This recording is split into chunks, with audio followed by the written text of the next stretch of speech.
মাদির জন্য আমার টেনশন লাগতেছে, কারণ মাদি বারবার খালি জিমাই জিমাই যাচ্ছে গা।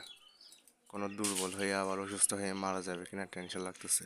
আর এই হচ্ছে নর, নরটা আসছে। তো আমার ফ্রেন্ড যেহেতু কবুতর পালে, ওর কাছ থেকে আমি একটাই ধারণা পাইছি। ও যখন থেকে কবুতর পালে, শুধু একটা জিনিস নোটিস করছিলাম ওর কবুতর পালা থেকে। তো আমি ওই রুলসটাই ফলো করি, যে যতদিন পর্যন্ত কবুতর ডিম বাচ্চা করবে ততদিন পর্যন্ত মানে যত মেডিসিন বা কোর্স করা লাগে, ভিটামিন ক্যালসিয়াম বা ক্রিমের ওইসব মানে করানো লাগলে লাগবে বা করলে করবে ওই রকম টাইপের। আর যদি না করে তো ভালো, মানে ন্যাচারালি যদি সুস্থ থাকে, মানে যতদিন ডিম বাচ্চা করবে ততদিন ডিম বাচ্চাগুলো আদায় করে নেবে। এরপর হচ্ছে যখন আর ডিম বাচ্চা করবে না তখন কবুতরগুলো ছাঁটাই করে বিক্রি করে দিবে, আবার নতুন কিছু কবুতর নিয়ে আসবে।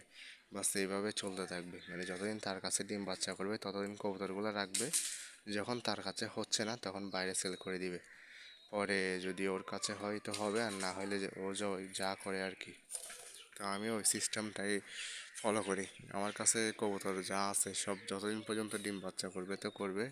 এরপর যখন করবে না তখন এগুলার বাইরে সেল করে দিব, নতুন আবার কিছু ভালো কবুতর নিয়ে আসবো।